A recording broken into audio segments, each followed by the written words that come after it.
নমস্কার, ওঙ্কার বাংলায় আপনাদের স্বাগত। সঙ্গে রয়েছে দেবাঞ্জলি। নজর রাখবো বিশেষ কিছু খবরের দিকে।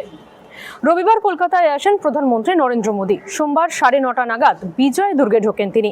সেখানে যৌথ সেনাপতি সম্মেলনে উদ্বোধন করেন তিনি। সকাল 9:30 থেকে দুপুর 1টা পর্যন্ত প্রায় 3 ঘন্টা মোদী বিজয় দুর্গেই ছিলেন। এরপর 1:30 নাগাদ বিহারের উদ্দেশ্যে রওনা দেন তিনি।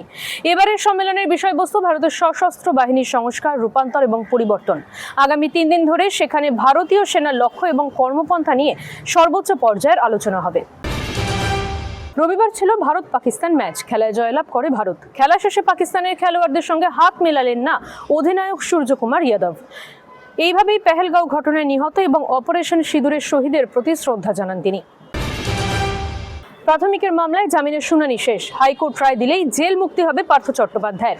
এর আগে নবম-দশম শ্রেণীর শিক্ষক নিয়োগ দুর্নীতি মামলায় আলিপুরের বিশেষ সিবিআই আদালতে তাকে জামিন দিয়েছিল। এছাড়া গ্রুপ সি নিয়োগ দুর্নীতি মামলায় সুপ্রিম কোর্ট থেকে জামিন পান তিনি। এবার বিচারপতি শুভ্রা ঘোষের একক বেঞ্চে রায়দান আপাতত স্থগিত। তা আদালত জামিন মঞ্জুর করলেই জেল মুক্তি হবে পার্থর। এরকম আরও আপডেটের জন্য নজর রাখুন ওঙ্কার বাংলায়।